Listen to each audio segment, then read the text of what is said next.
Hello, hello. Anyone here?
Hey, Beth. How are you?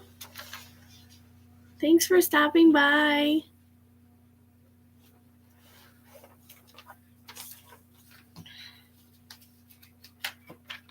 Can you hear me okay?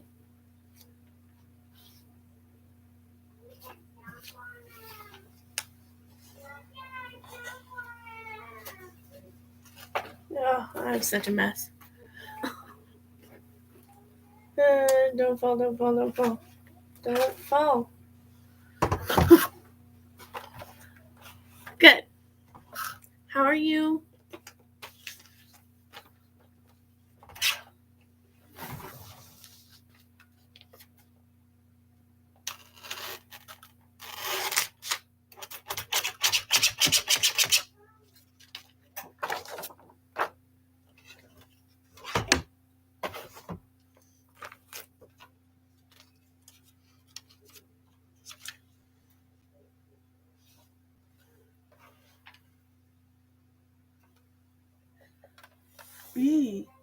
Yeah. I was sick a couple weeks ago. Yeah, not. I have no clue what I had. I even went to urgent care and I was pretty sure I had strep throat. And nope, didn't have strep throat, didn't have the flu. They have no idea what I had. Didn't have COVID, so who knows what I had. And I still have like just a teeny bit of a lingering cough, and that's it. But yeah, it was bad. But I don't get sick very often, knock on wood. So, when I go down, I go down. So I hope you feel better, though.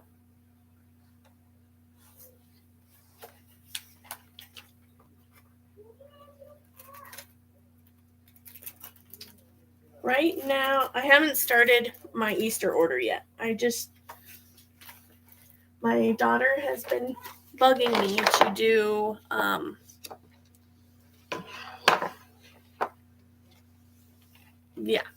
so I went through the whole house. I did everything I could to make sure no one else got it. I was wearing a mask around my family. So I tried really, really hard. I was like, I don't want to get anyone else sick. Odds are my husband brought it home to me and he just didn't get it.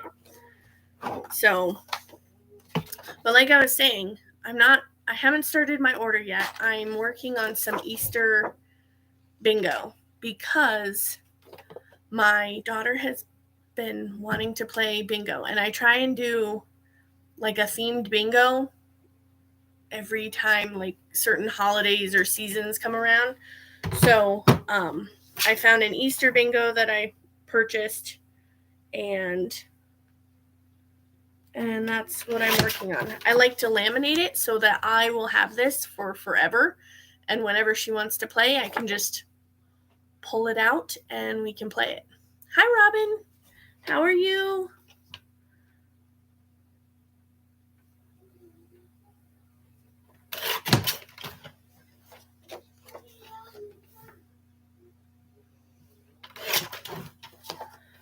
The worst part is just trimming it all up.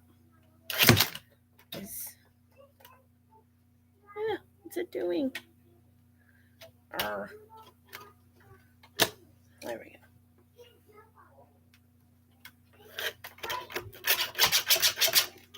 I don't know why this isn't working very well. Yeah, well, I did it one year for, I don't know, Halloween or something, and then she really liked it.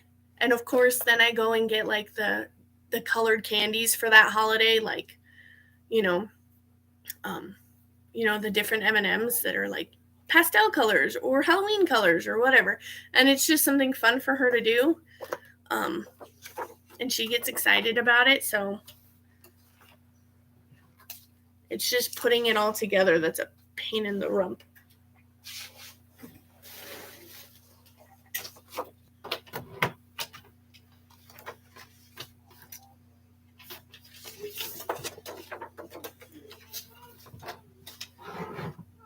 And it's a good activity for her to do instead of, giving her tablet time or TV or, whatever.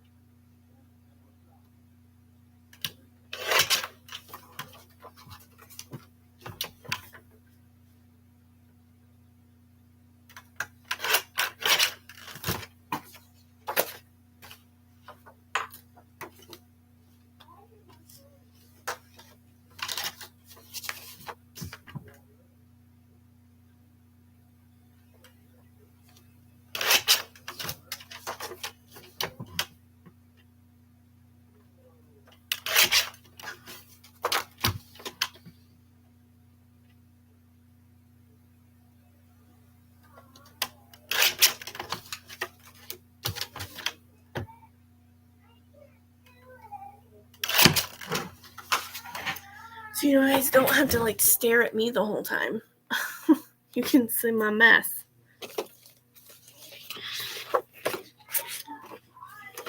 I really need to get this place organized, y'all. My craft area is horrible.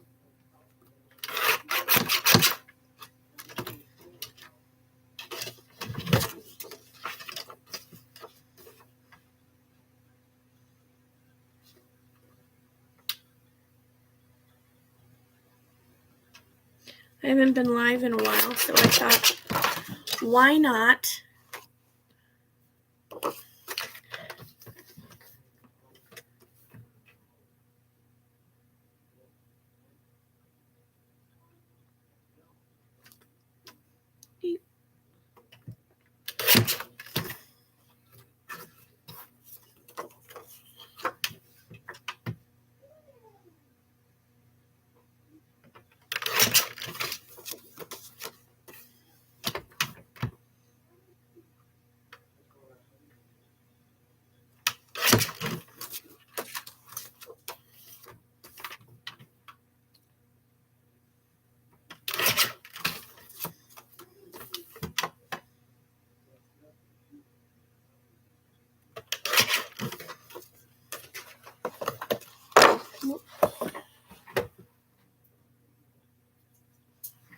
once I get done cutting these, I'll start working on my Etsy order, my Easter basket tags.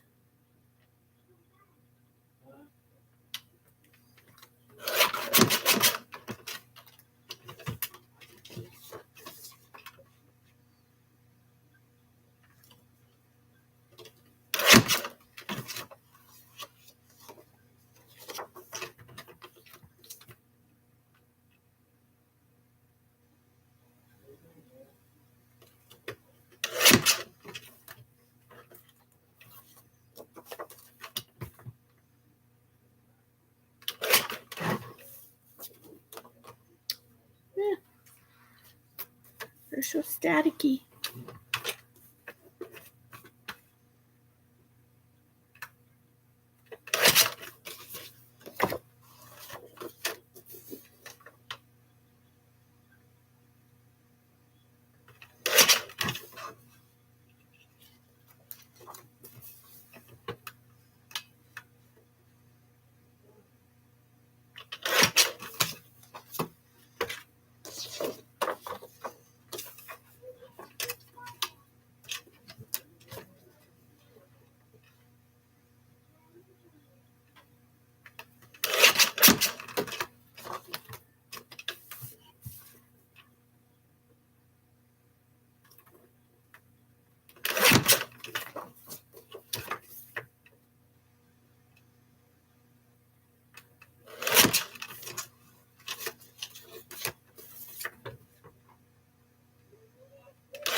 There we go.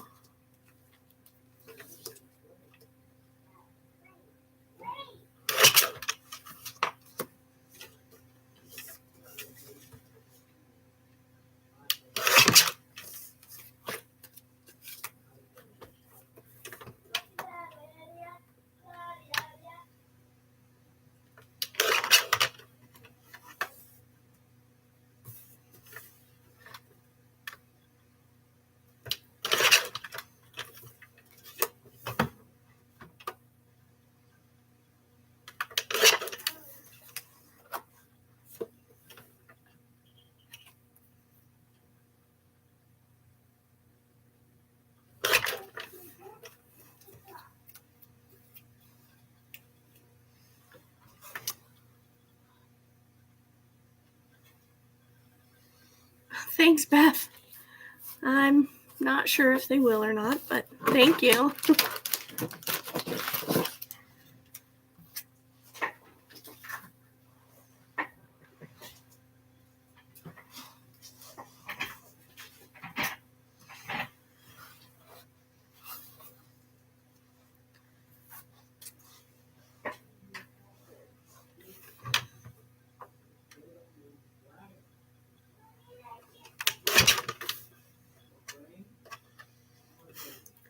This like laminating sheet stuff is so staticky when you're using it.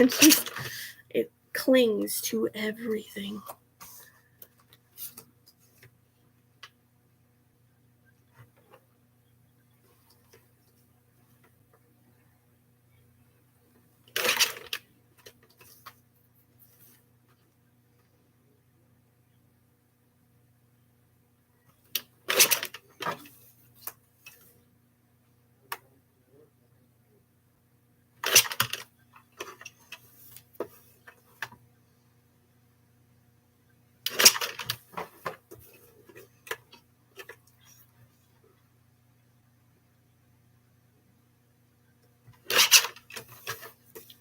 I mean, technically I could start my embroidery while I'm doing this.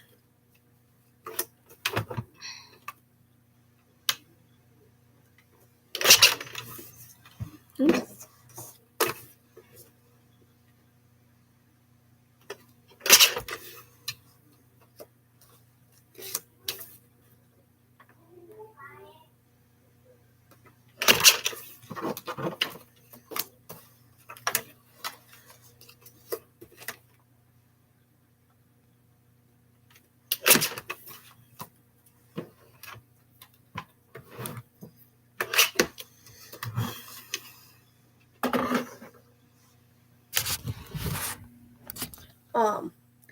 I can also share with you some fabric I picked up this morning at Joann's. Okay. I hate how static this is.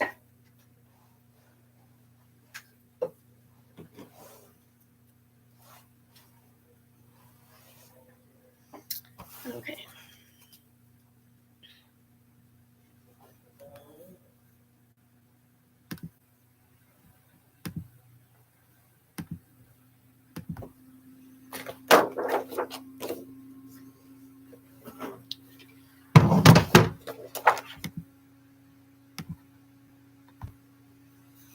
Fabric haul.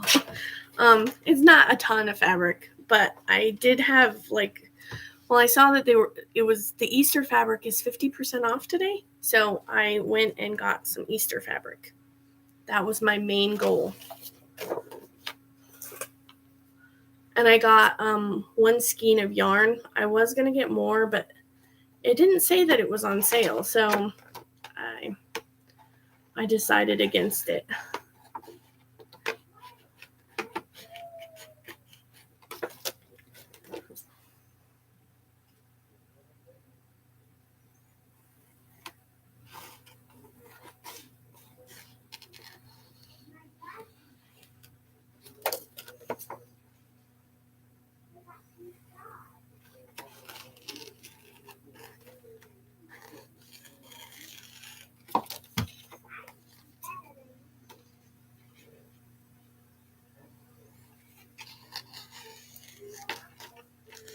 So my Easter order are for my Easter basket tags, and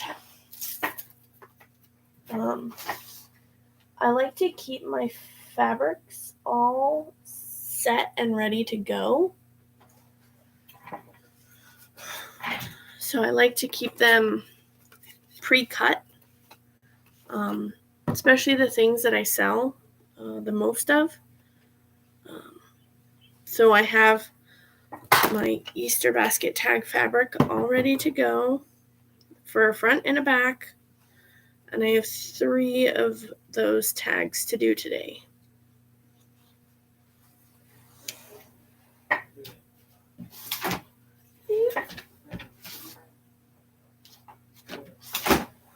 So here's my fabric all set and ready to go for my Easter basket tags.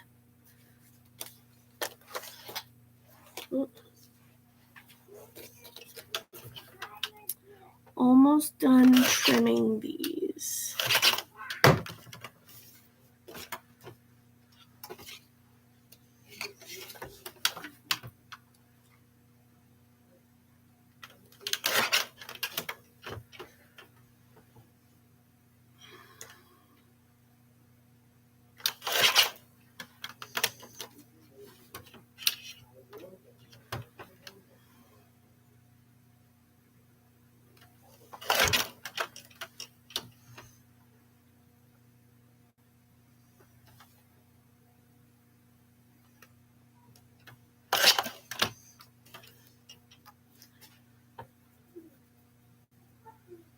Yeah, they're fun to make.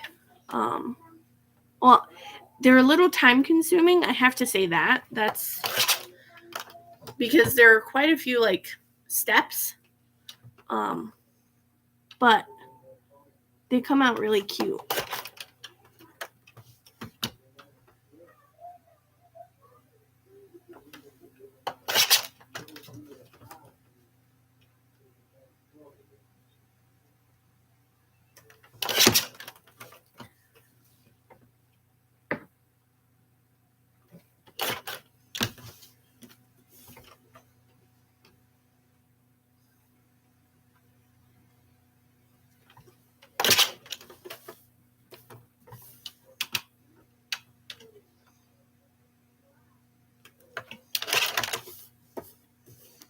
This would probably be easier if I just use my scissors. I might just do that. You know, I'm a perfectionist, so I want to make it nice and neat, but it takes a long time to do the little pieces.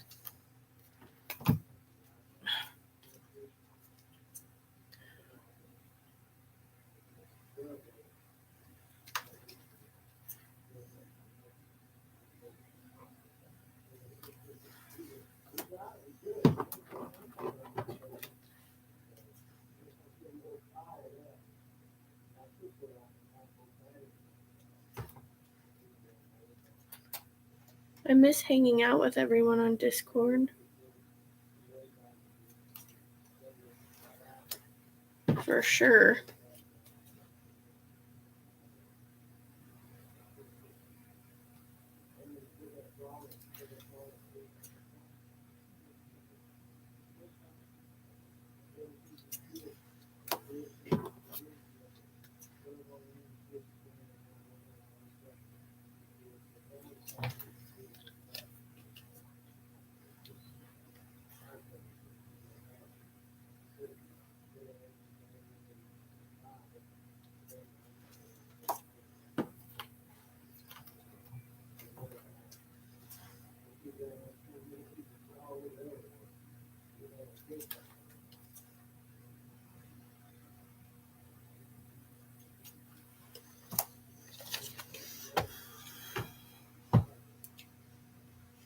Yeah.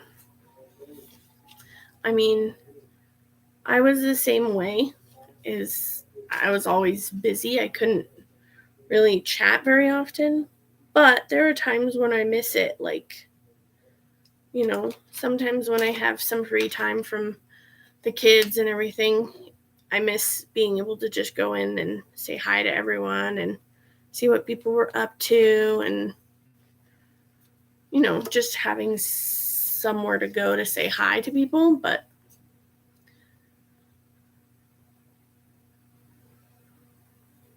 I also get a lot more done now.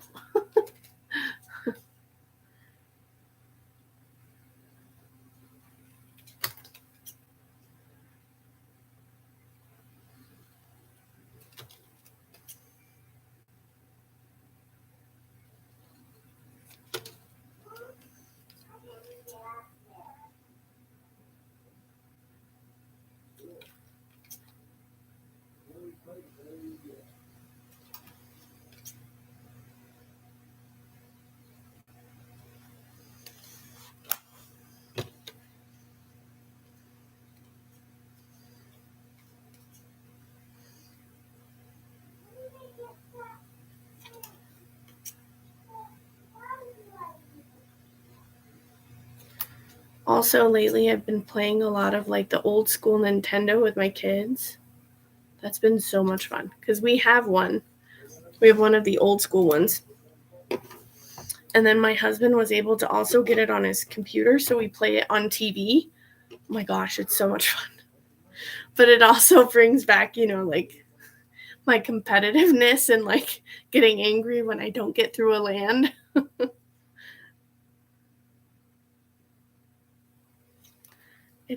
It's fun to like bring back your childhood because that was definitely my childhood, was like the old school Nintendo and also Nintendo 64, which I wish I had never gotten rid of that.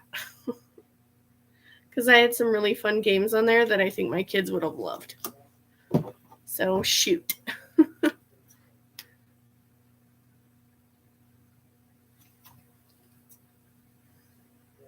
So sometimes when the kids go to bed at night, my husband and I will sit there and we'll play Nintendo. So it'll be me and then him, and we like try to get through the different worlds. Yeah, my dad has an old school system and we have an old school system. So his is a different one than the one that we have. So it's got a different Mario. My favorite is Mario. Like Super Mario, and yeah, those ones are fun.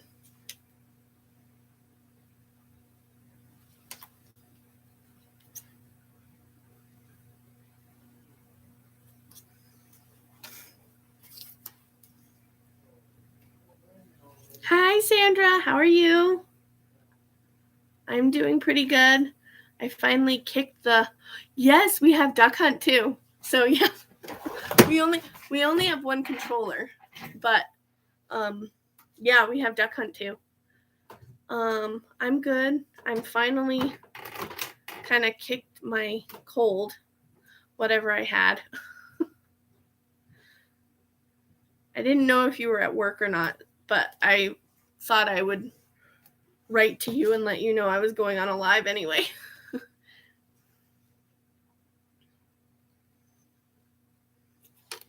In case you couldn't make it.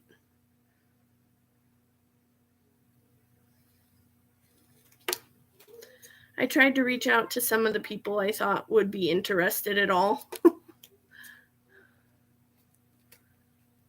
Oh, good. Now you get to chill from your day. A little, at least, for a short period of time, along with all your other stuff you have to do.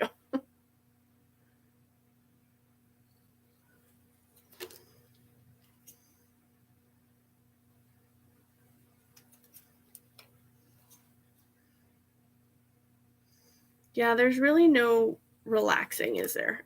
I swear there's no relaxing. Even with a stay-at-home mom. Like, there's always something that needs to be done. And I'm one of those people that sits there and I think about what needs to be done and I just do it. And then I always think of something else.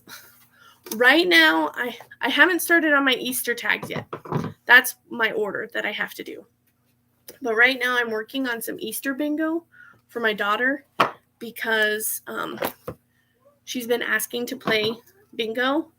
And I usually do like a theme or a holiday-ish theme bingo. So we have Christmas, we have Halloween, we have Valentine's Day, and I figured we might as well add Easter to the whole lineup.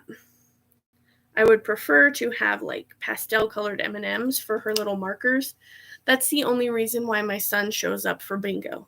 He's too young to play it. He doesn't understand the concept. He just shows up to eat the M&Ms. So I don't blame him, but that's the only reason why he shows up. But my daughter actually likes doing it. So we also have alphabet bingo, which I could have done with her too, but I figured I'll need it anyway. Plus, I like if I buy it or I find it online, I like to laminate it so that I can use it. I don't have to do it ever again. Like, I can use it forever.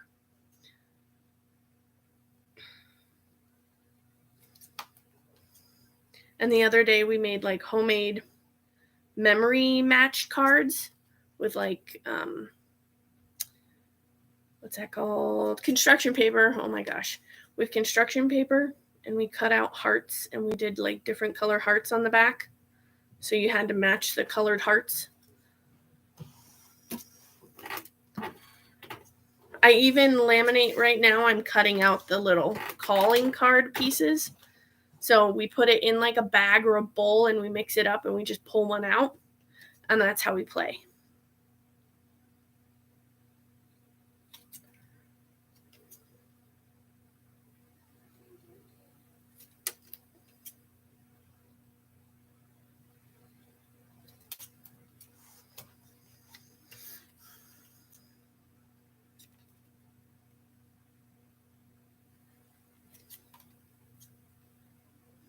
Once I'm done with this, I will start my Easter basket tags. I have them all loaded on my not sewing machine, on my embroidery machine. I already have them loaded up. I just have to sort the colors and all of that.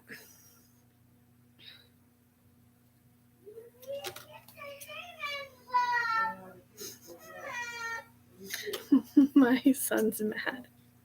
When he can't play a game, he like starts whining.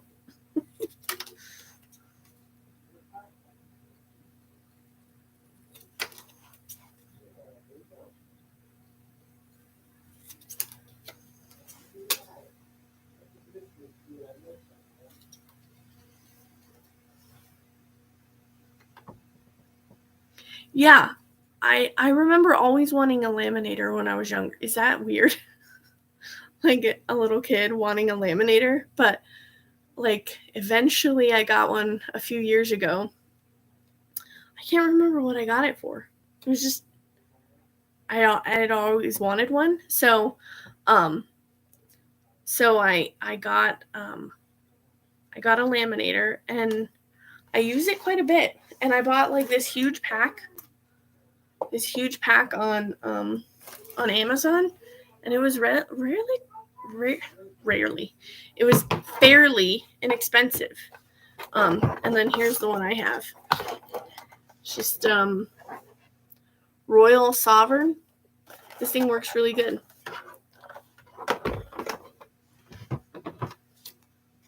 I probably wanted to laminate like a planner cover or something, and that's why I got it. But it comes in handy. Comes in more handy than you think, especially with homeschooling. Like if there's a worksheet that I want my daughter to be able to do over and over again, like her ABCs, like a writing one, I will laminate the alphabet and she can write on it. I also laminated like the whole ABCs and 1 through 10 so that you can take what is it called? Play-Doh, and you can take Play-Doh and you can like make the little snake to make the A, and then the like that kind of stuff. Right, that was me too. I was always like, can I cut it? Now I look at cutting lamination like, ugh.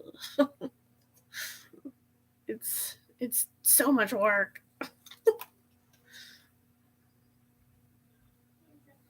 No wonder our teachers loved to have our help. They were like, yes, help me, please. I don't want to look at another lamination ever again.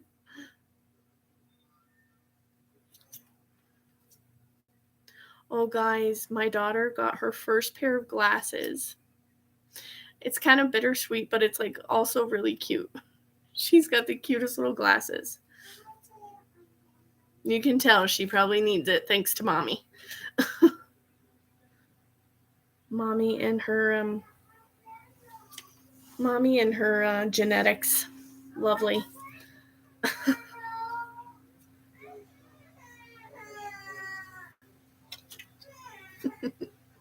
My son's so mad. I think he wants to come down, but I don't really like them being on YouTube.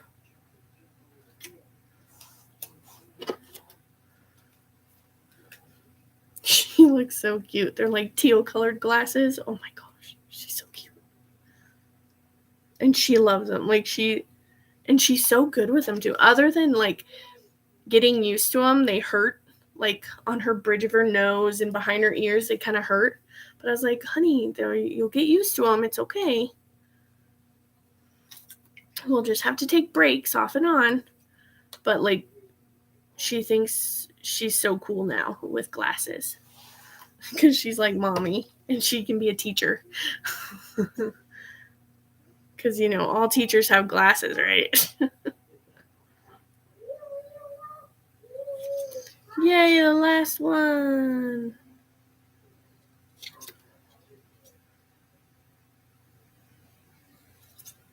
Woohoo. Now I have all these pieces.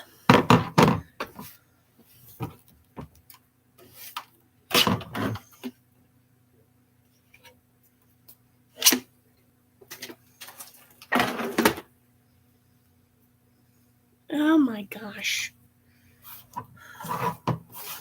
It sticks to everything.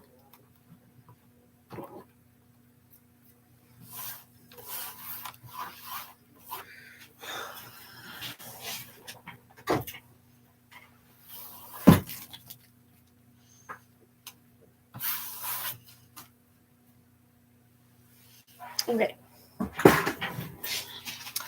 That is done.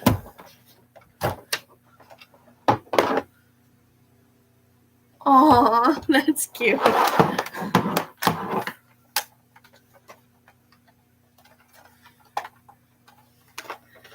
You know, I don't know if all moms feel this way, or parents or whatever, but when they said that she would benefit from glasses, like they had mentioned it like a year or so ago that they would keep an eye on it and that she'd probably need them. But, when they finally said she needed them or that she'd benefit from them, my heart kind of broke a little. Like, you feel bad. Like, it's your fault that they need glasses or something. It's your genetics that make them need glasses. I don't know. I felt bad. But as long as she's okay with it and she, I tried to make it a fun experience where I was like, yay, you get to get glasses. You're going to be so cool.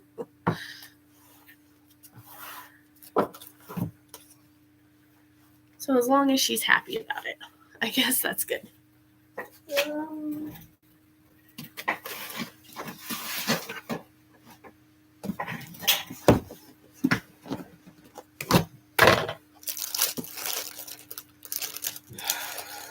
That's not big enough. Okay, never mind. Okay.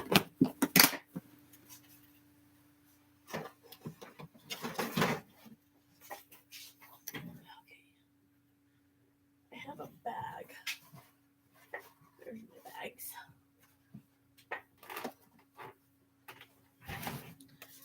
I'm just going to take one of these sandwich bags and put...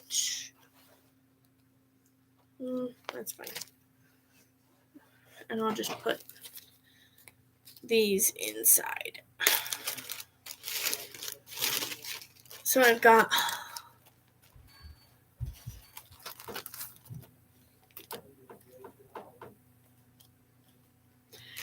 Yeah.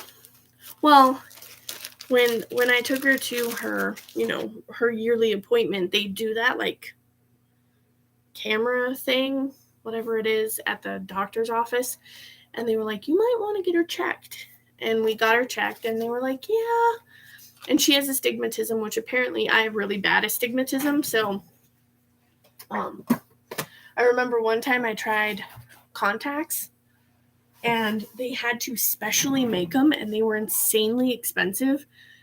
And they were like weighted on the bottom so that every time you blinked, they would go up and down on your eye to try and like round your eye. I don't know. But they were such a pain in the butt. And you had to like put like eye drops in like multiple times a day. I was like, this isn't worth it. I'd rather go with glasses. It'd be cool if I was good, if I was a good candidate for LASIK, but I've never followed through with finding out.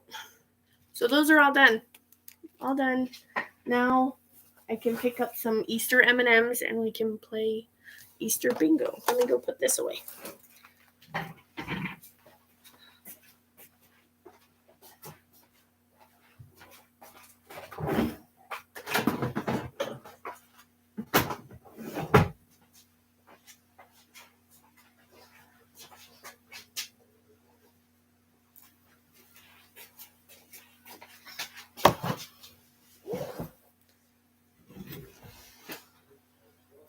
Yeah, I want to get LASIK too, but I have this horrible feeling that they're going to be like, no, you're not a good candidate for it.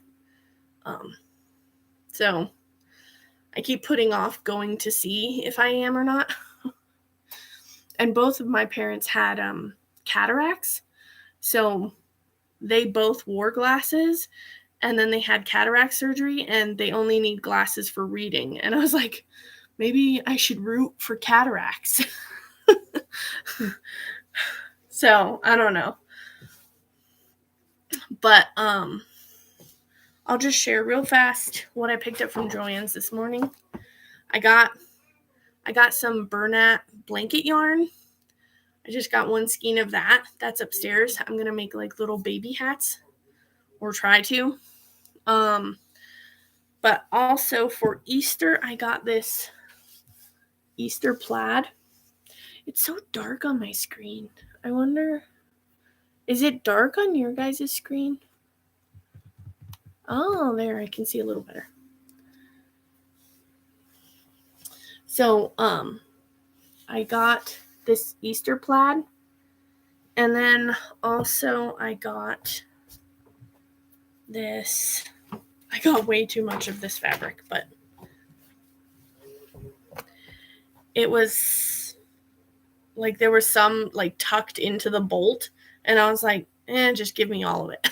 So, then I got this. Like, can you see the little teeny tiny bunnies on it?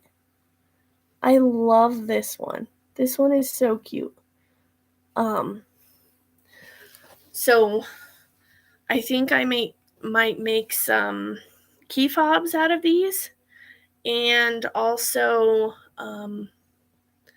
I want to make tic-tac-toe boards for Easter, so that parents can maybe get some tic-tac-toe boards out of this fabric, and it'll be something fun to put in an Easter basket. Yeah, the plaid is so cute. I think I saw this plaid last year and I just never got it. I wish I had the money to buy my own fabrics that I designed, but I don't. I don't have enough to buy the fabrics that I designed, which I think is kind of sad, because I would like to make more stuff out of the things that I have actually made. But anyway, yeah, I love the plaid. It's really cute. I think they had another one last year that didn't have like all the colors. It was like mostly green, and I didn't like it. So I like this one because it's like, it could be for a boy or a girl. It doesn't matter. And then this one could be a boy or a girl. Even though there's like teeny tiny flowers on it, it could be for a boy or a girl, but it's like subtle. Like, it doesn't like scream Easter. So, that, and then I got some of this. I have some iron-on interfacing. Oh yeah, that would be cute. See, I don't make shirts though. I don't really do shirts. I mean, I can. I'm really bad at them because I don't do them.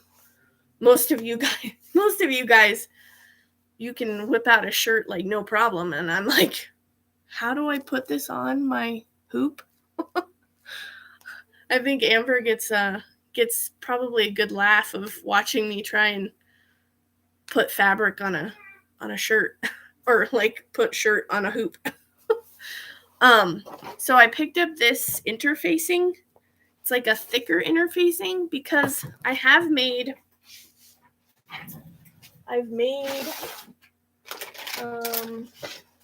wristlet keychains in the past, but the interfacing I used wasn't as like stiff. So I have a ton of, like, here's all my wristlet keychains. I have a ton of them, but I would like to try it with a stiffer interfacing. I currently have one on my keychains that I've used for I don't know how many years, and it still looks fine. But it's not as rigid as some that I've seen. So I just got this because this was on sale too. So I just picked this up for I think it was like $3 or something a yard. So I wanted to try this out with keychains and such. Also, I was going to share something with you guys. It's another fabric. Okay. This is a fabric haul that I got. When did I go to my in-laws? The last time I went to my in-laws, I can't remember. Last year? Oh, yeah, around Thanksgiving. It's still in the bag, guys, because I bought it on a whim. No rhyme or reason to get it. But it was beyond cute, and I had to have it. I thought about making it into loveys, and I still haven't done it. But tell me this is not some of the cutest fabric you've ever seen. Okay. And it's all minky. Okay. And it's shedding everywhere. But tell me this is not adorable. How cute is this, guys? Like these little woodland creatures. Oh, they're so cute. Little deer. I love this fabric. Like the second I saw it, I was like, I can't leave the store without buying some. And I still haven't used it. But like this is what I still have it in the bag. But I love this fabric, and it's so soft. Like this is probably the softest minky I've ever felt, to be honest. And, you know, I'm sure we all go into Joann's and we're like touching the minky. And then I bought this to go with it.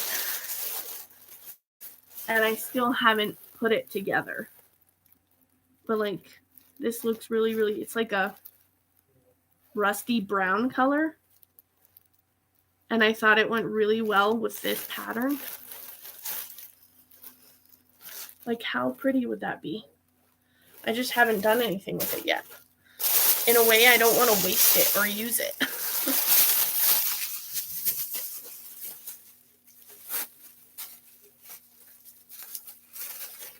But that's still sitting in the bag. And now I have stuff everywhere. No, yeah, I know. I need to get busy and use it. I don't know. I think we're all like that. We buy it and we're like, we hoard it. And we're like, no. Especially things I really like. Like this, I'll use. I mean, I really like it, but it's not something that, I don't know. I'm afraid that I'll never be able to get that again. So I leave it in the package and I never take it out. And like these are, like I do have, this is my stuff back here that I have pre-made that I can sell on my Etsy shop. But like I do have like little tiny loveys that I've made. I don't even know if I have them up for sale on my Etsy, to be honest. I have like this and this one. Like this is what I'm going for with that other one. I just haven't made it. My sewing skills are not great. So when I sew something, I'm like, ooh, that's not good enough to sell. My embroidery, I'm a little more confident with.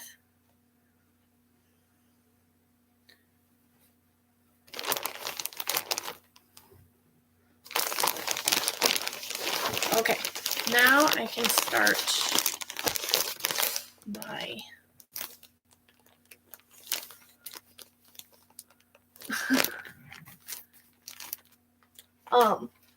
I know I need to list I have this listed. I have that listed. I think I call it a newborn size, but y'all, it's been so long since I've had a newborn baby, and my newborn babies are huge. So, yeah, this has been up for a while. But I don't know. I always talk myself out of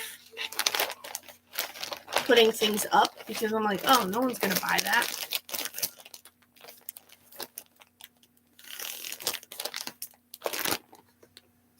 Where did these... I don't know where that came from. Okay. So let me actually get work done.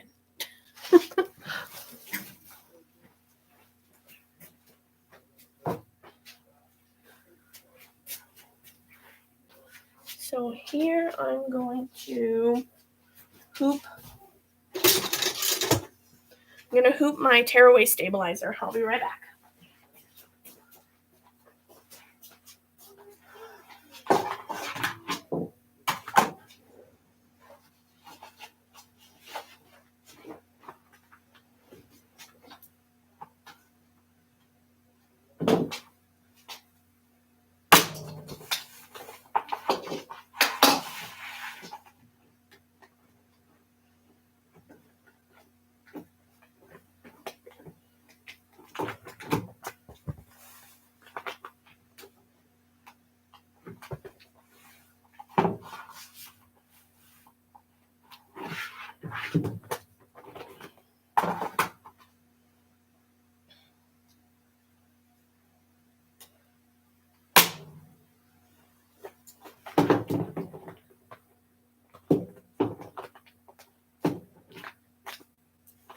Dang it.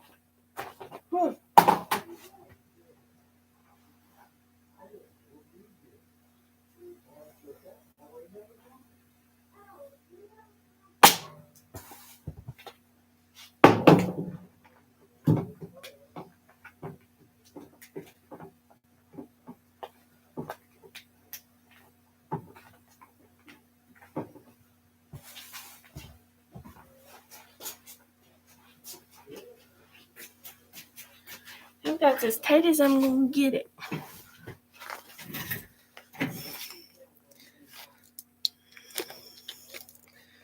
It's hard for me to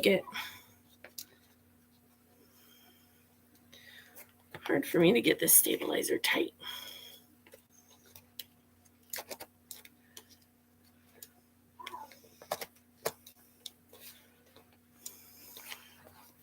Dang it.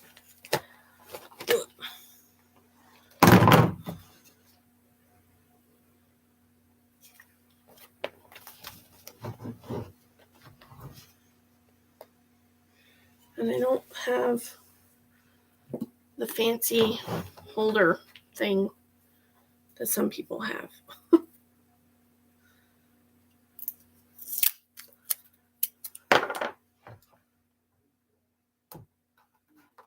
So sometimes I tape it down. Only for this specific stabilizer, because this stabilizer holds its curl. After you've cut it, it still holds its curl. And it's kind of annoying.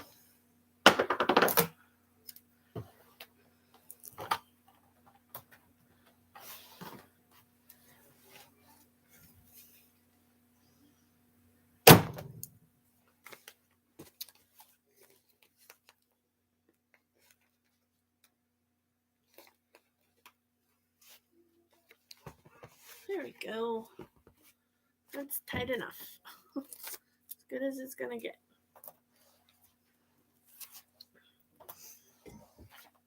Okay.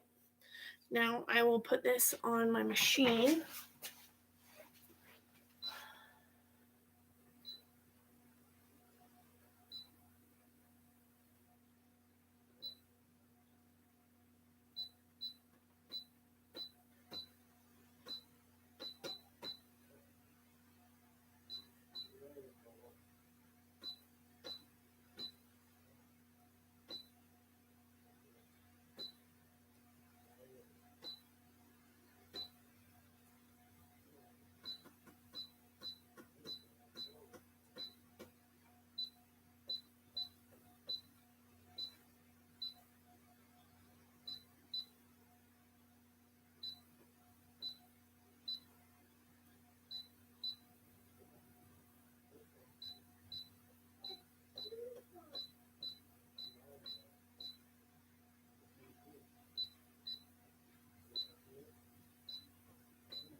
switching a couple colors.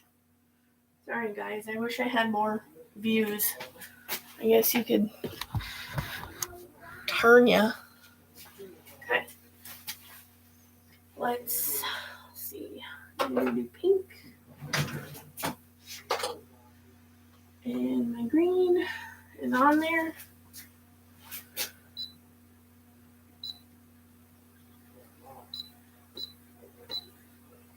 Okay.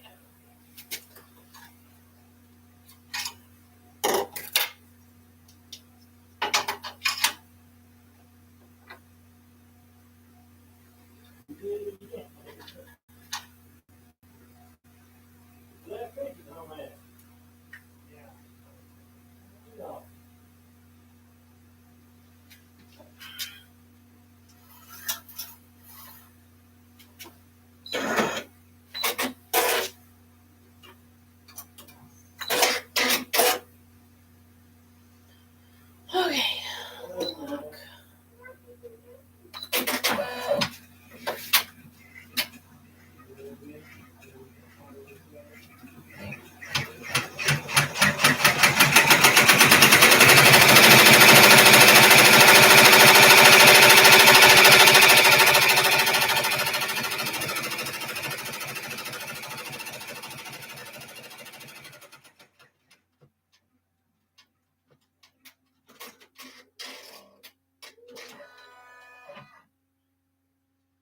Hold on. I gotta redo this one so it's not down in the way.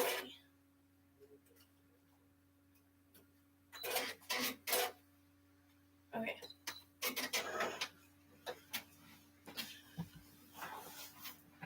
So that's just doing the placement stitch right now. And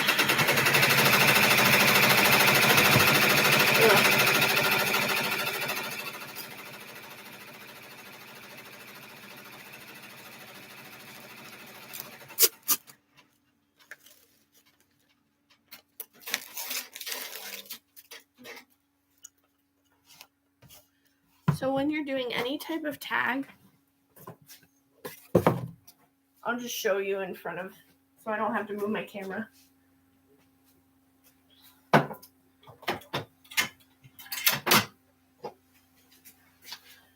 So when you're doing any type of tag, I guess you could tape it down if you wanted to, which is fine.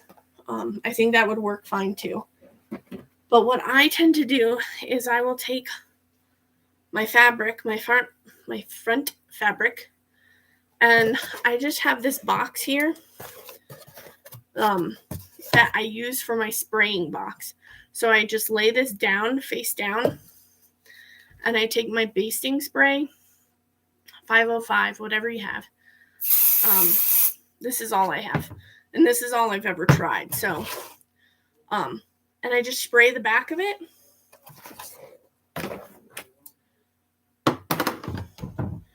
And then I line it up.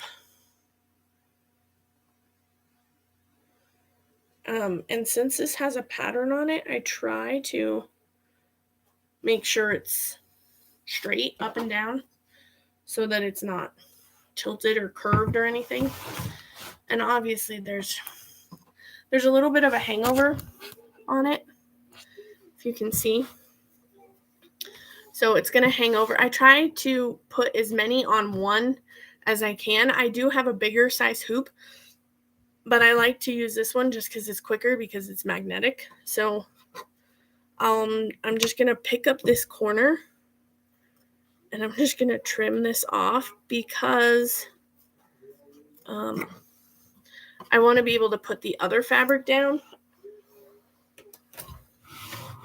So I will take my other front piece of fabric right here, and I will spray that too.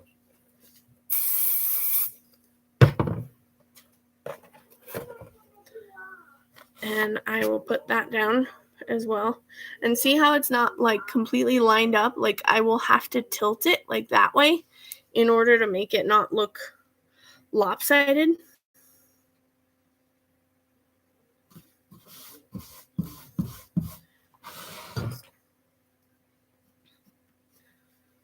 And then I'm going to trim this off too, because when one of them sews, it will sew this corner in with it. So that's all trimmed. And now I can put it back on the machine, and it can stitch the plate, the tack down.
Okay, so then I just go ahead, I just go ahead and let it start stitching the design on it. Instead of stopping and trimming it out, I'll let it stitch the design, and then when it comes to the point where I need to put the back on, that's when I'll put the back on, and then I'll cut everything out. Sometimes I cut it out now, sometimes I cut it out later. It's all up to you. But yeah, that's what I usually do.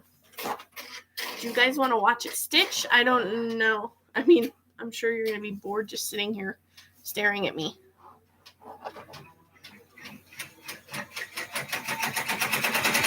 And is it too loud? Because I'm just going off of my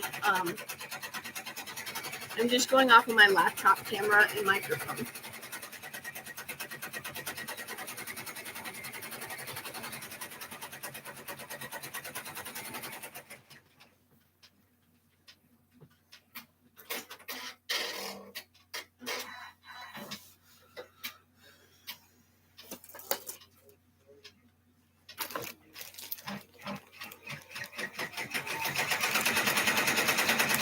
Good.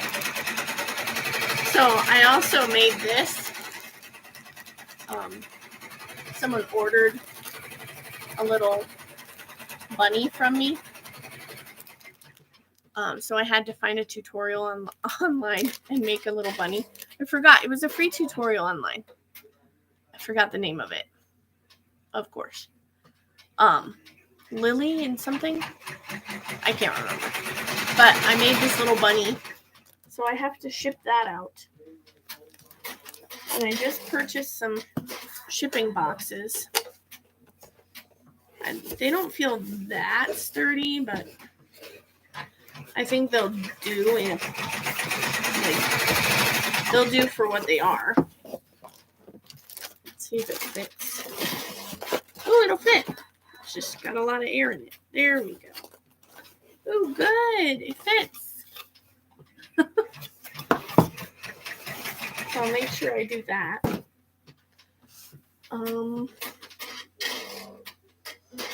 Guys have any questions? Any questions about making tags? Because I've made a lot. I've even made, was it last year? Last year I made, somebody came to me about custom tags that they wanted for their Odyssey of the Mind group that their kids were in. So I actually made double-sided tags. That was a lot more work and a lot more stitching. But I was proud of myself that I figured something out and they really liked it. Granted, I wish they would have left a review on my Etsy shop, but I never heard a review. But they said that they liked them, so.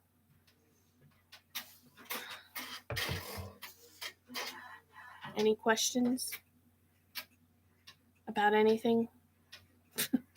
I know it's not so fun sitting here watching the machine. So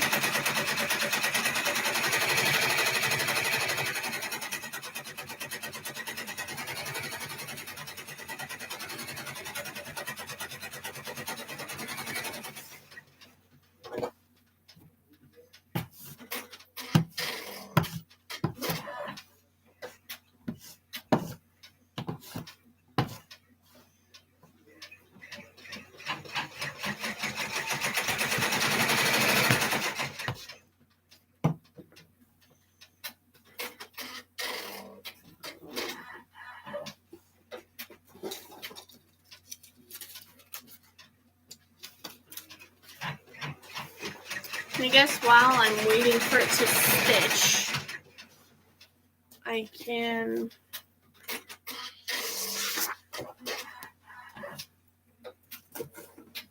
prep it for packaging.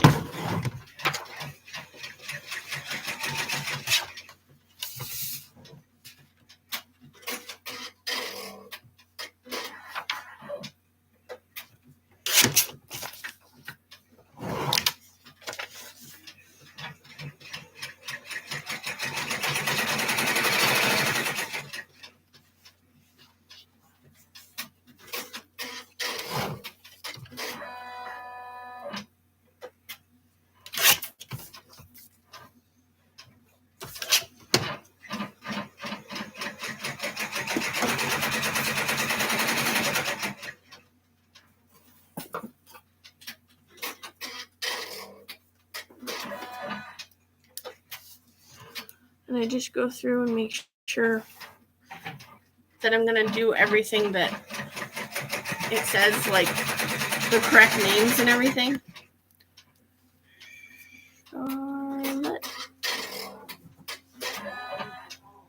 Leighton, Leighton.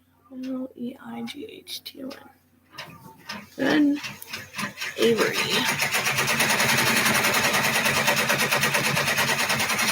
Avery. I have them spelled right. That's good. Hey, Cindy. How are you? Sorry we couldn't meet in Colorado. I was so sick. I still have like a tiny remainder of a cough. Like, you know, the kind where like you're sitting there and like it tickles and you can't stop it. Yeah. I hope your trip here was pleasant.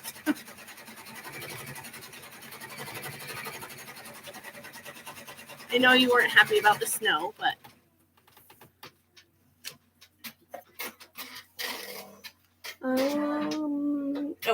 thank you card. So today I'm just working. Today I made Easter bingo for my daughter, so we can play that probably several times. Now you're happy. You're like, I'm home. Eat it, Colorado.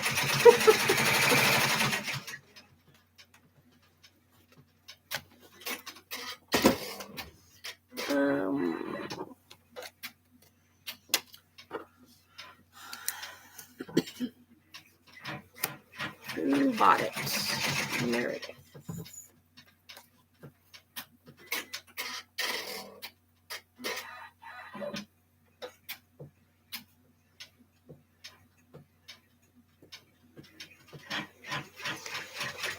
And if any of you guys are interested, this is what my thank you card looks like. I do them myself at home because it's just cheaper to do it that way right now. I mean, in the future, I'd like someone else to print them for me. But is it backwards on your end? I'm pretty sure it's not. But I just put this together. And then on the back, I just write the note thanking them for their order.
that's done. And so all my packaging stuff is ready to go when that's ready to go.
Any questions?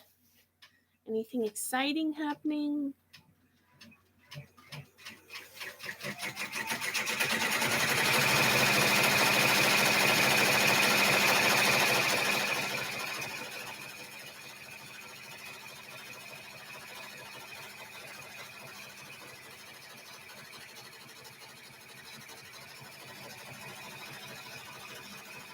Okay.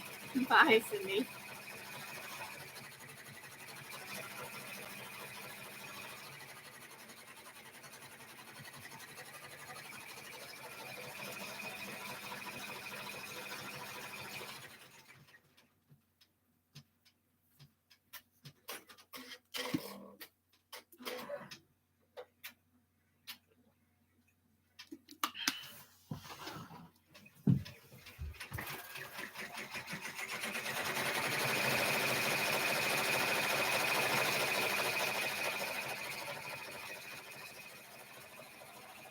I guess I could kind of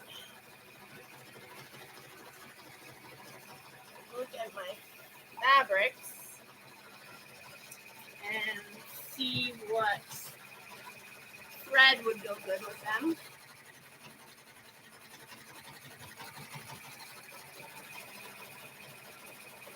That doesn't look too bad. That's a pretty good thread.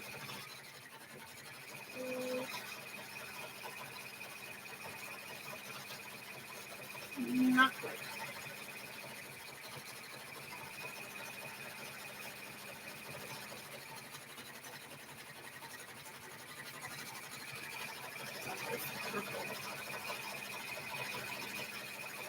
It's not too bad.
I bought some hooks. You can see them up here. I bought some hooks for my threads, but didn't buy enough. I have so much thread. What's happening?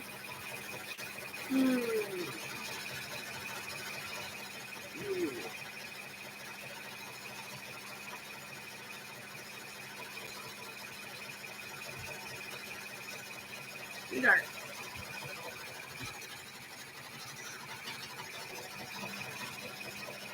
Ooh, that's not bad. Green. I have more.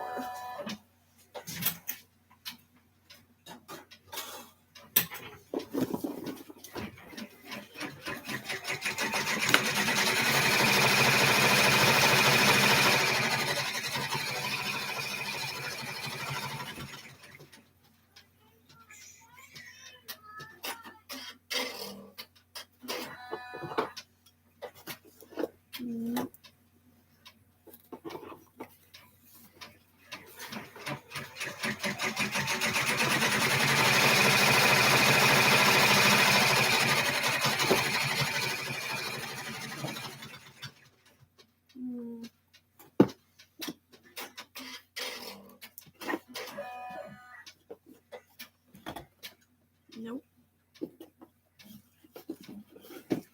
Don't you just love when you don't have the right color?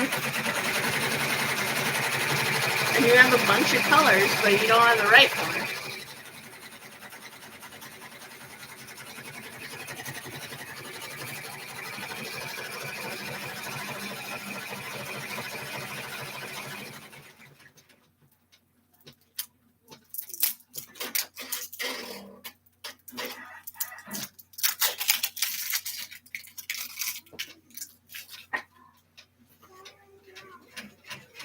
That looks pretty good.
always have the hardest time picking out colors. Like,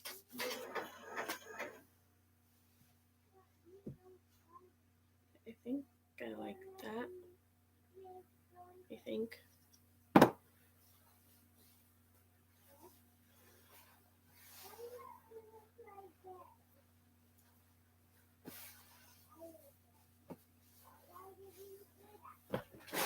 Ooh.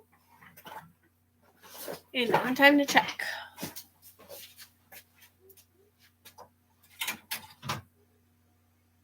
Pretty.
I don't know if I wanted that bright.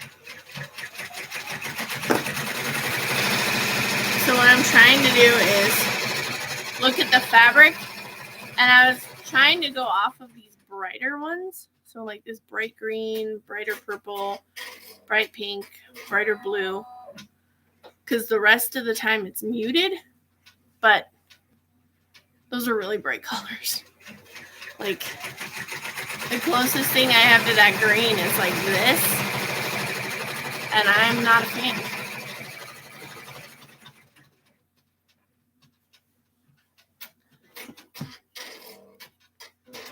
So now I'm trying to debate whether I should use more muted colors.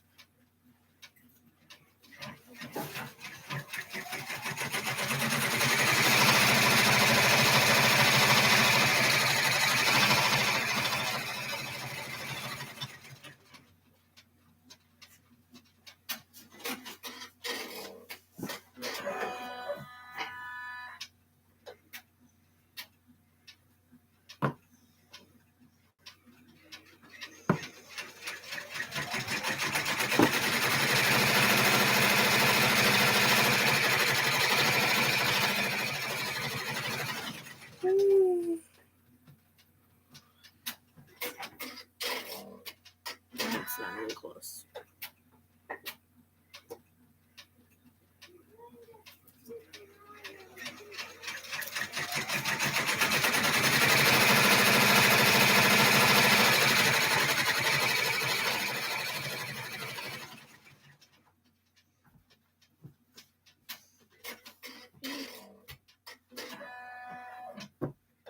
Like the pinks and purples I have, I just don't have the right green or blue.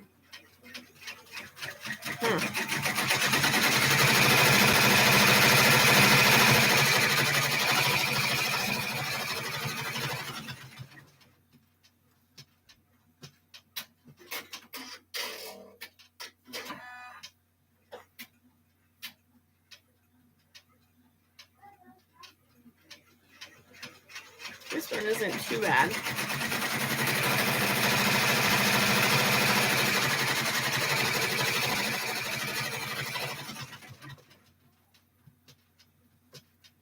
And then this one I think would be good with this one. I think that would match fairly well.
Robin. You're good. I'm just trying to figure out colors. Picking out colors is the worst. I'm doing all right. How are you? I'm feeling better after having a cold for about a week and a half. I have like a tiny little itty-bitty cough left that like comes and goes.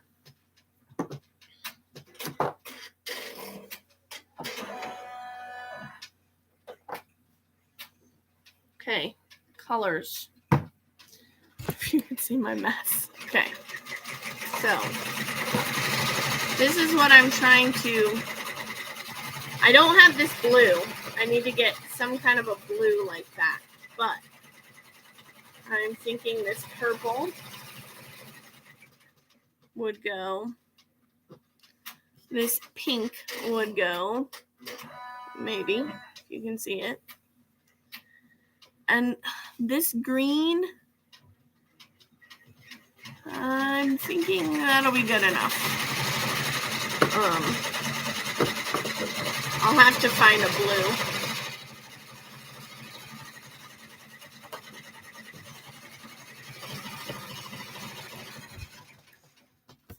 How are you, Robin? And then for this, this is like the closest thing I have to this. I don't know. close enough.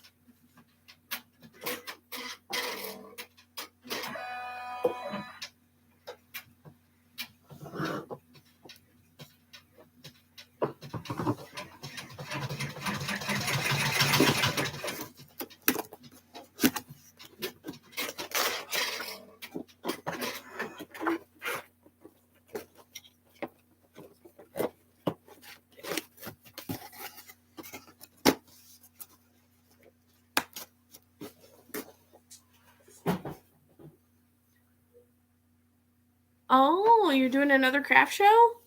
How many of those have you done? I think you've done at least a couple.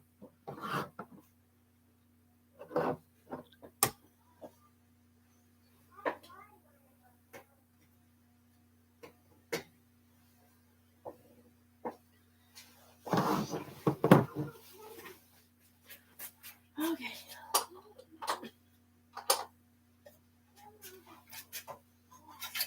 Now,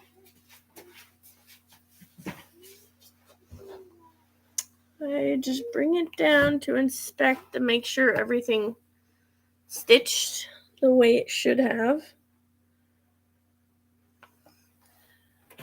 And then I just snip. I just snip the little things that shouldn't be there. So, sorry, all my mess.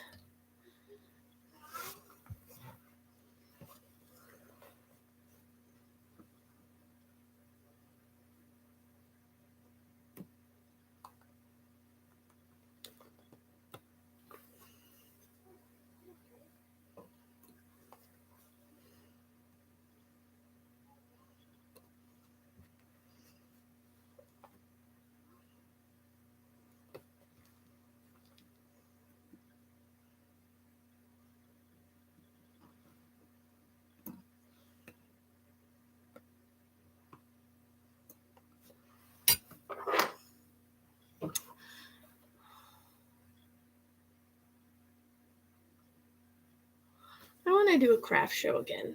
I've only ever done one. I mean, I've done one craft show, but over many years, I've done the same one. And that was before I did embroidery and things. That's when I did mostly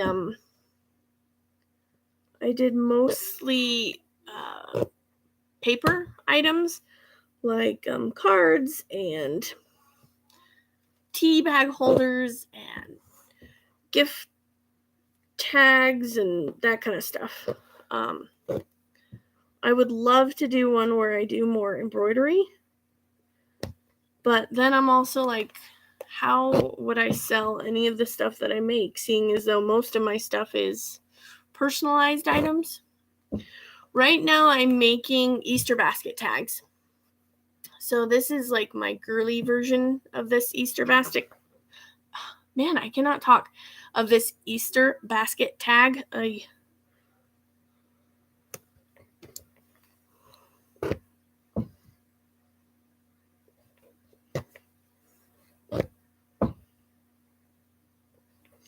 And what I like to do is I like to go in and use my Snag Nabbit. And if there's any pieces like loops or extra pieces, like the little jump stitches, I like to trim those, and then I like to use my Snag Nabbit and take them back to the back.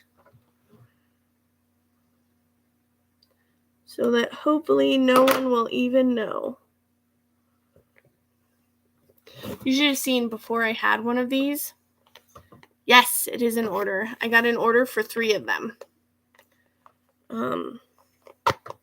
For 3 little girls.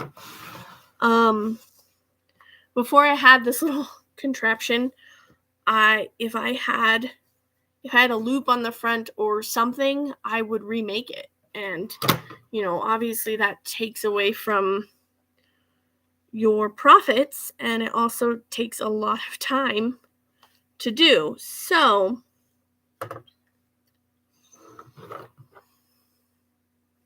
once I got this, in fact, I think it was Naomi who got it for me. She was so nice and she sent me one.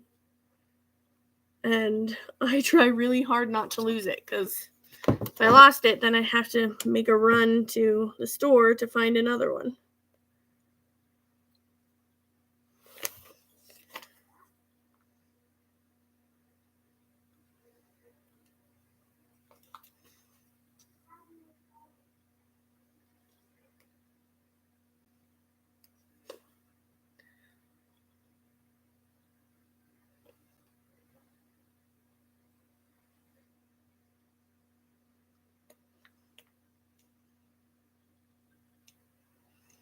The only bad part about doing these, like, some of these are really tiny. And some of them, if I can get away with not trimming them, I will, but then I'm worried that, yes, I can show you it. Hold on. Let me tuck this. The Snag Nabbit or what I'm making? Oh, onesie. Oh, did it like get caught, or did you sew the front to the back? I've done that. I've done that.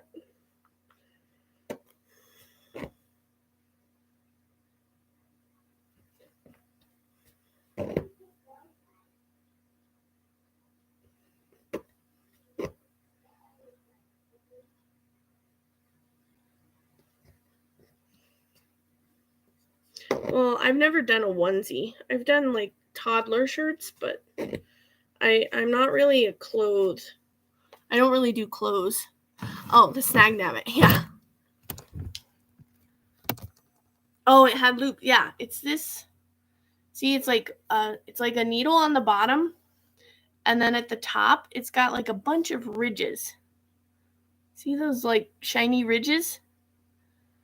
So mine's like totally bent, but you would push it through. Well, I don't have one on here right now, but I'll pretend. And I don't want to bring my magnetic hoop too close. So you would take this and say, oh, here's one right there, and you push it through and you pull it, and it pulls the little thread through. See, it's all gone. The little thread is gone. So this thing's amazing. And I think Naomi said she got them from Joann's. So, and I think you can get them on Amazon, but I don't know about you, but I've noticed that Amazon has gotten more expensive on certain items. So, yeah. So then you have them all through, and you don't have to worry about like the loops. So this does come in really handy. So it's called a Snag Nabbit. Look how bent it is. I use this thing all the time. Every single thing I do, I use this. So that looks good. I just look over, like, make sure everything looks neat. That there's no letters that I need to redo or whatever. And then I'm sure not everyone does this. You had them. Yeah, that's what those are for. Well, I kept hearing, what is it? The embroidery nurse kept talking about them, saying that they're so amazing. And I was like, I don't know. And then I was like, maybe I should get one, because I was getting sick of remaking all my stuff. I was like, man, I'm going to have to remake everything I make. So, I had mentioned it, and Naomi said, oh, hey, I picked you one up. Can I send it to you? And I was like, yeah. And she sent it to me. It's amazing. So use it. Use it. So I know not everyone who makes tags probably does this, but I like to go in and trim it so that, because sometimes the fabric's kind of see-through, and I don't know. I'm just picky that way. So I like to go in and just kind of neaten it up. It doesn't have to be like super perfect, but I like to give, because there's a lot of cutoffs, whatever it's called. There's a lot of trims back here, and it just looks crazy. Plus, when I put the backing fabric on, I want it to be nice and smooth and not have things like sticking out the satin stitching. So that's why I go ahead and just trim it all up. Then I feel better about sending it out, not looking all hairy.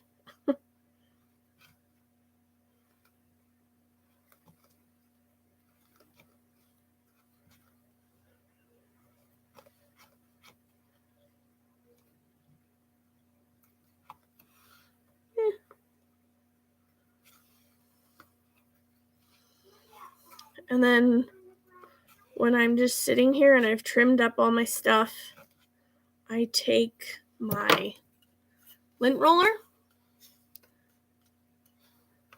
and see, none of this is going to show because I put a piece of fabric on the back and then I stitch it on. So none of this is going to show, but it's just my own thing. Like, I feel bad with craziness all over the place on the back.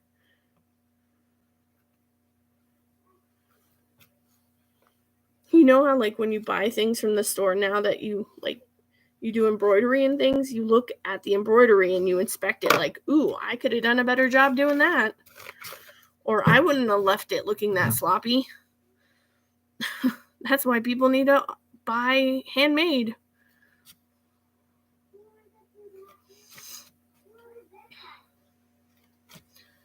So yeah, that's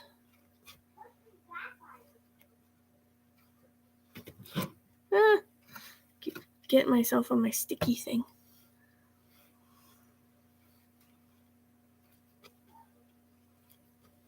I think it just makes it look like you actually care, you know? Because obviously, like, a machine that just does the embroidery and doesn't pass a human eye, they're not going to care. They're like, okay, it's done, move on.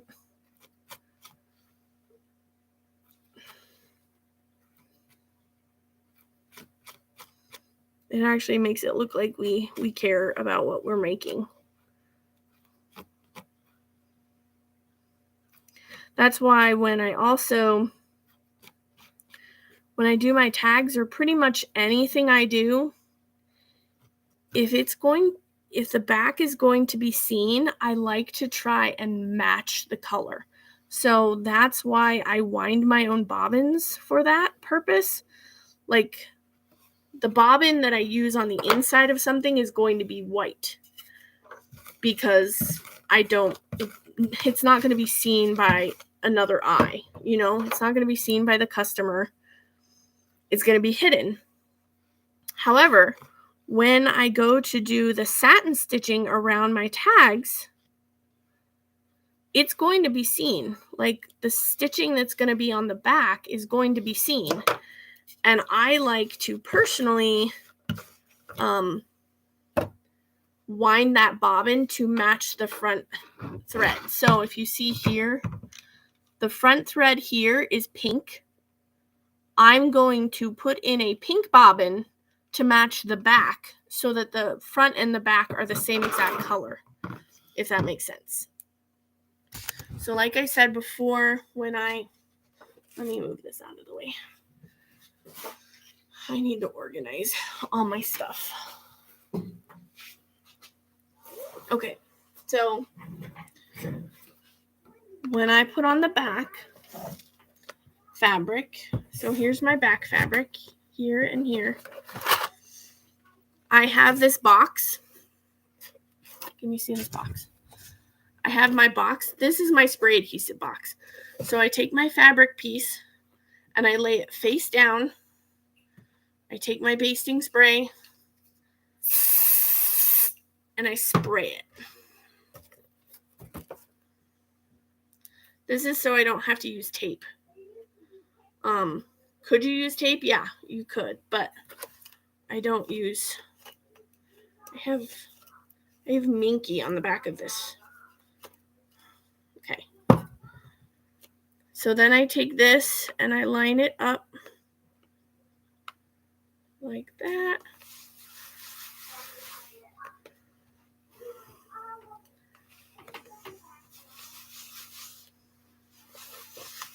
And then I'm going to trim this because it overlaps with my other one here. I'm trying to save stabilizer here.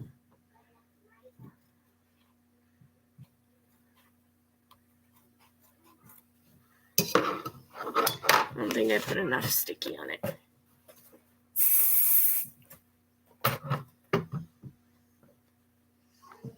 So I line it up. I take my other one, I put it in the box, and I spray it.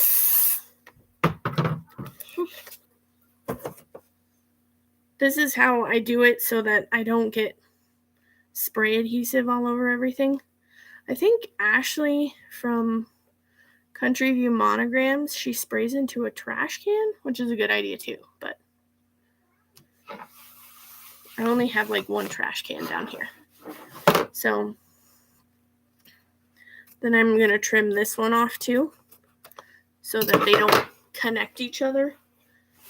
And then when I go over to my machine, I will take out my bobbin case.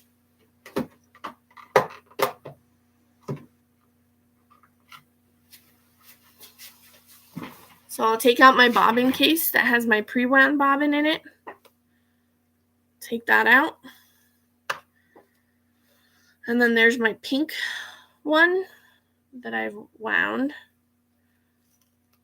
And remember how to make it go in correctly. And then I just put that in. And then I put it into my machine.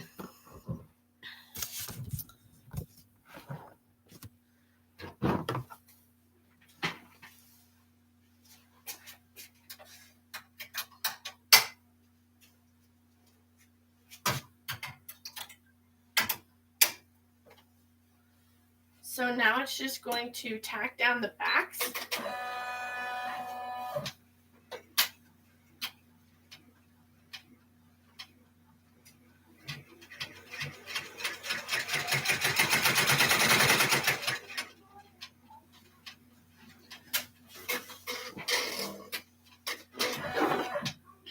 So that will just tack down the backs, and then I will trim everything up before I do the satin stitching.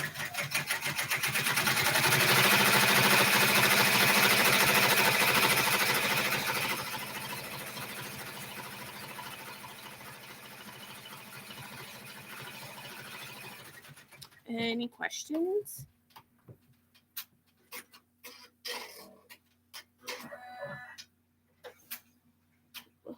Something's in my eye.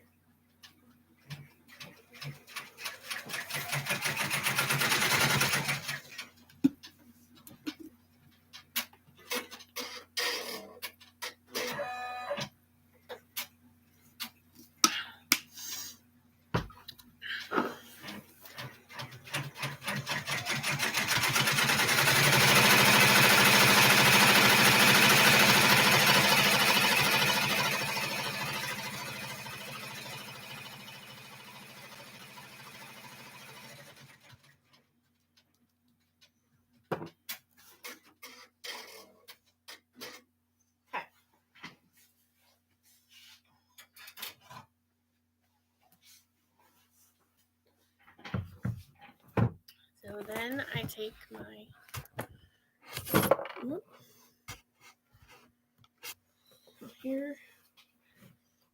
here's my tack down everything, and then I just go through and I trim them all up. This is the tedious work.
Sorry, trimming's kind of boring.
There we go.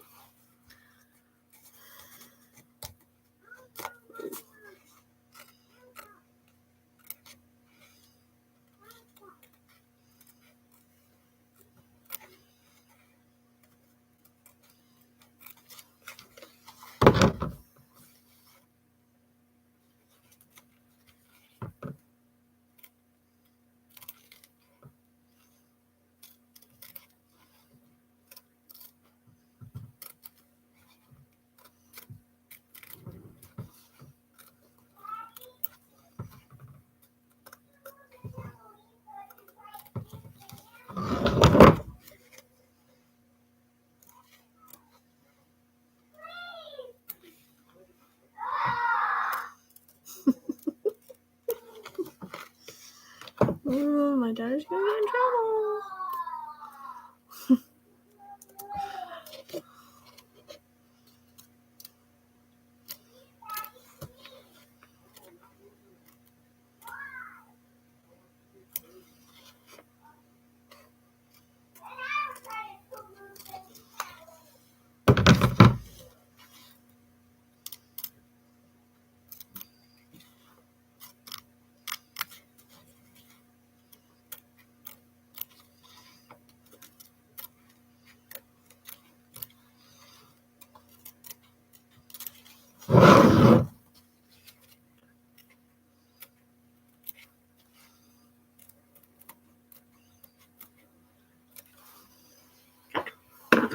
Then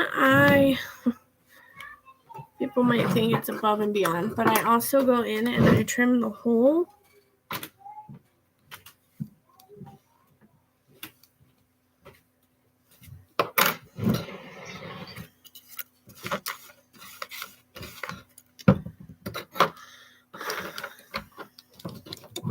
I like to trim where the ribbon is going to go, because then when it does the satin stitch, it finishes it off without having the fabric to have to trim away.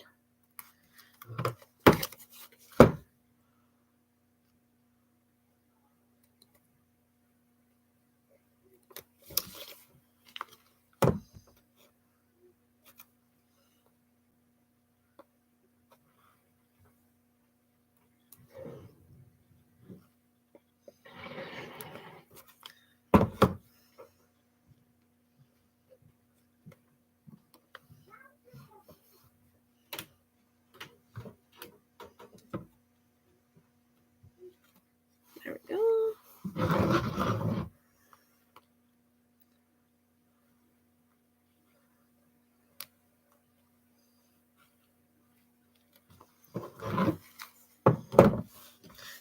Now, Beth, I know you were saying how you want to try and do.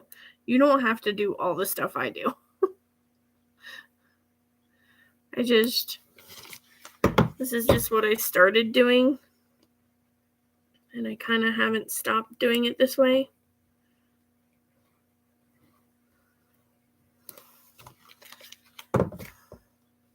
Because honestly, you don't have to trim this little hole out, because it'll still satin stitch anyway. But a really good hole punch would come in handy if you're going to do that. like for one of my tags, I have to use a leather hole punch, which is very convenient for very thick items.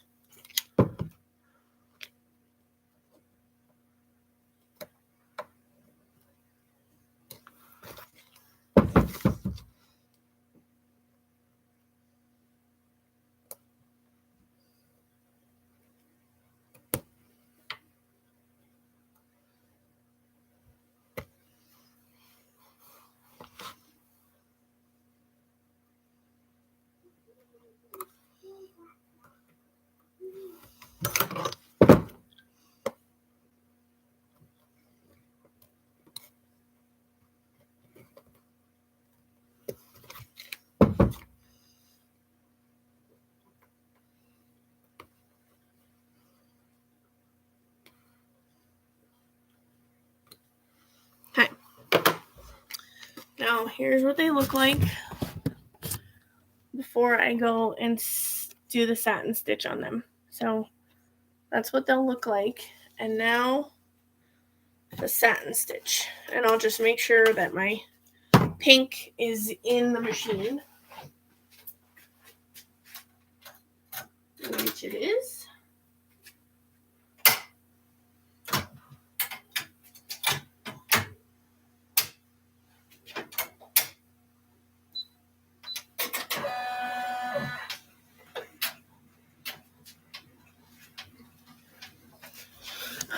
And now that'll do the satin stitch, and then I'll probably change it out for the decorative stitch.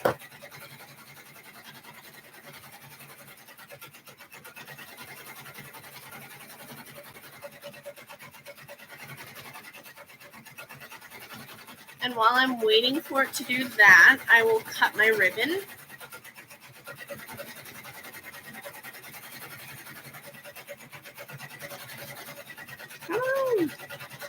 So here's the ribbon I use.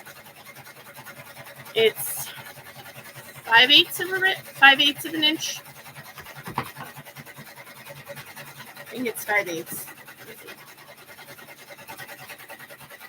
Nope, it's 3/8.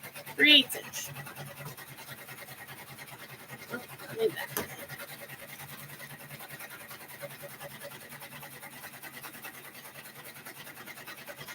And I need to cut 3 of them.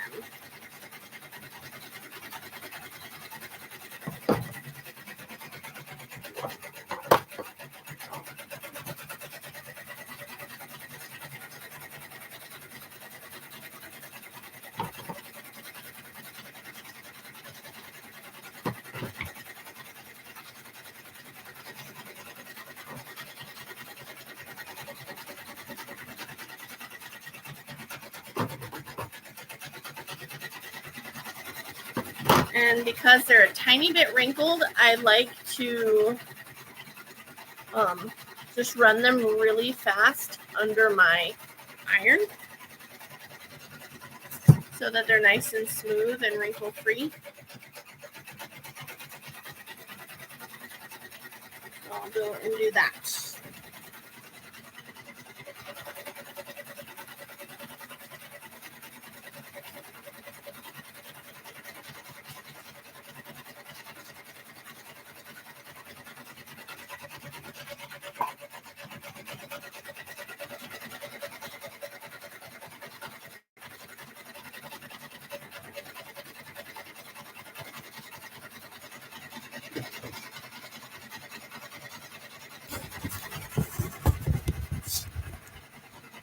And all I do when I'm ironing it,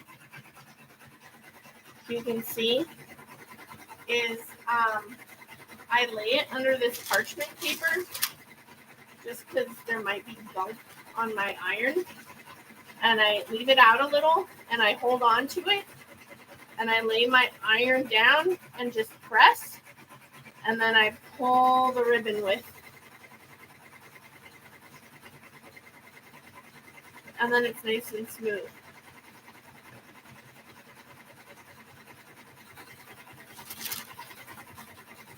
Pull it down. grab the end and pull.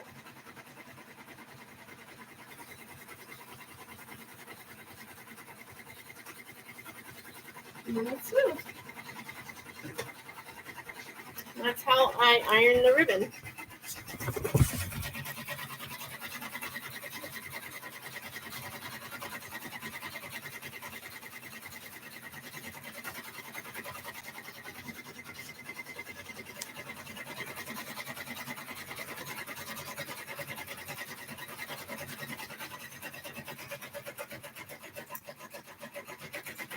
And I always heat seal my ends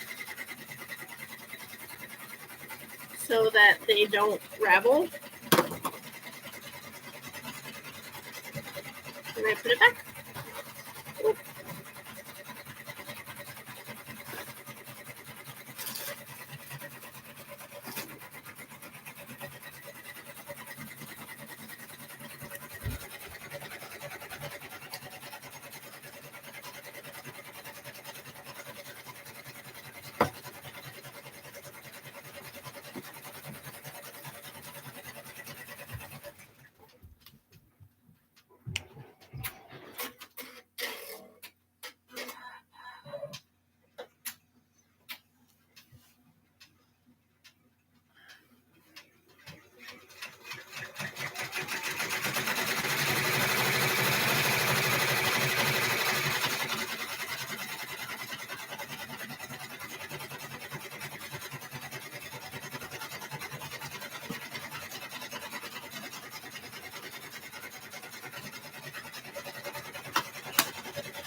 Any questions?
Once these are done, I have another one left to do, but I will probably go so I don't bore you guys to death.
always feel so weird just sitting here. And nobody's asking questions. Most of the time on lives, the person who's doing the live is like bombarded with questions or people talking, and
I want to stay on to show you guys the finished pieces, but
now I'm going to switch out the pink bobbin for the white bobbin again, because there is a detail stitching that goes on top of the satin stitching that on the front is white, and I would like it to be white on the back. Sometimes I remember to do this, sometimes I don't.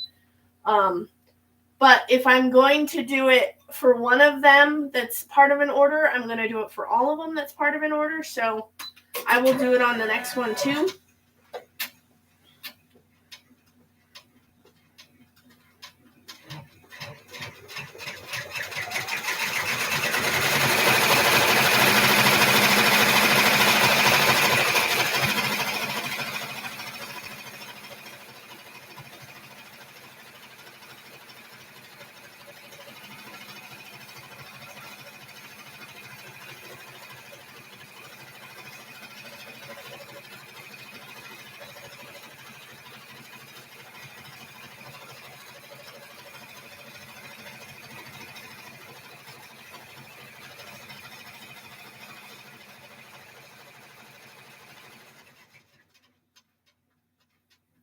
Okay, it's almost done.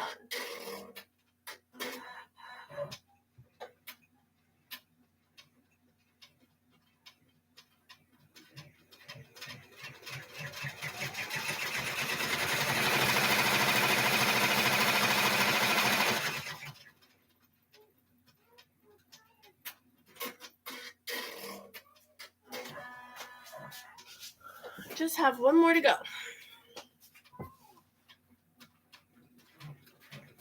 Anyone still with me?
So these two are finished now.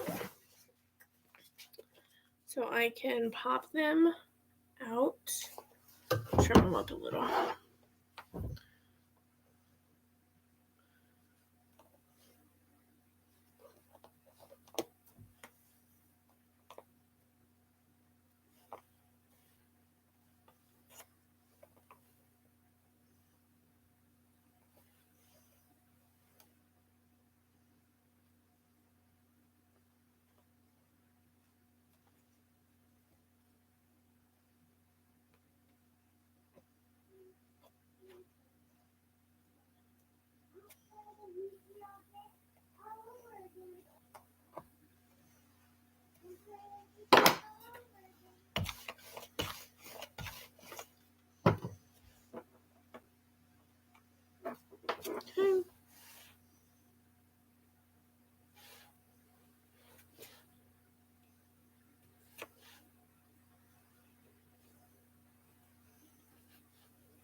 Okay, so I got it all trimmed up, and then I just undo it. Oops.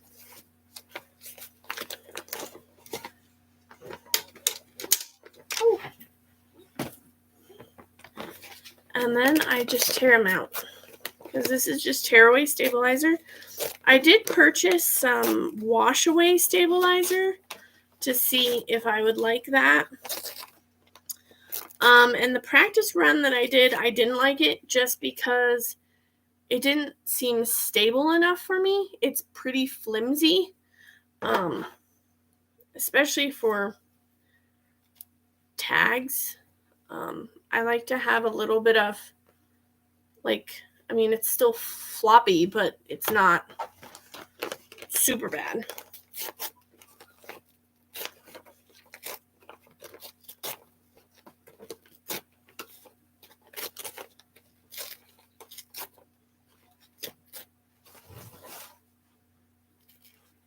And then see how I can just tear that away from the center, and then it's nice and neat and clean instead of having like little fabric fibers that I would have to cut out. And then I just go around again and just trim anything else that looks weird without cutting your stitching, because then once you cut your stitching,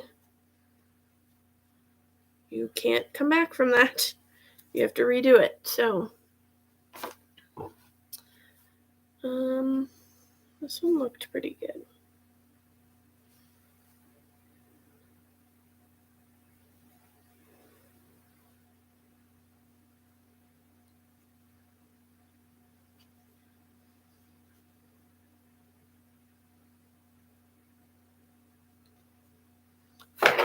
Okay. And then I like to give them a press with my iron. I don't have a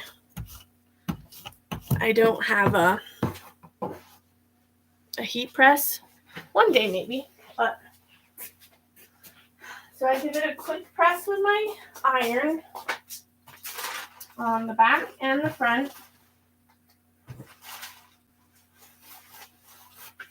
With my parchment sheet over it,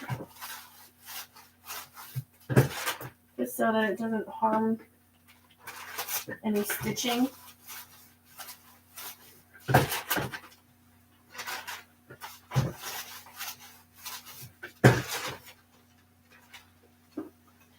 Okay, so here's the tags all done. Then I'm going to take one of my ribbon pieces, and I like to put these ends together so that it's like, I don't know how to explain it. But I will heat seal those. And by heat sealing them together, they kind of stick together a little. Then I fold them in half and I poke them in from the back to the front. And I make sure that the satin side, because this is only single-sided satin ribbon, I make sure that the satin stays on the front. Then once it's all tightened in, I take my scissors and I cut it at an angle. Then I fan them out, and then I heat seal them again. And there's the finished Easter basket tag.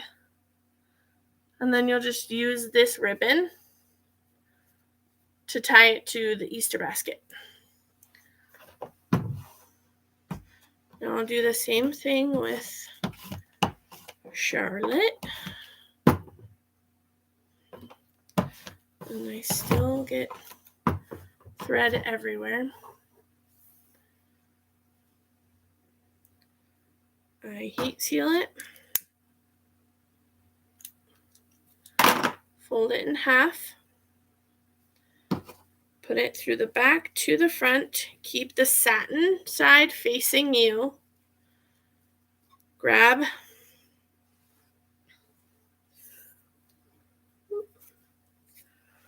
the little loop, put your ends through the loop, and pull it up. And the satin should still be facing you. And I tighten that, and then I trim at an angle, and then I heat seal one more time. There you go. So now I have two of them made, Charlotte and Layton. And there's my finished tags. And then I have another one to do, but I will put them all together and I will put them in this like grease-proof paper bag. I put it in, and then I would add my thank you card and their order and put it into a little bag, and then I ship it out. And that's how I do my tags, so that their name isn't like stitched, it's completely blocked out so you don't see the stitching through. And you can see where I used pink to match the front so that it looks seamless. And that's how I do my Easter basket tags.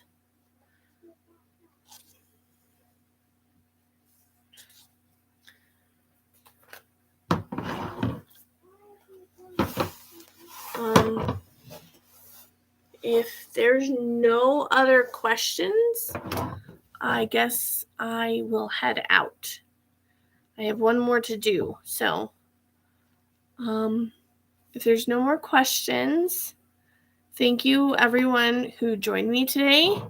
I appreciate it, and I hope you learned something. But that'll do it. Is there any questions?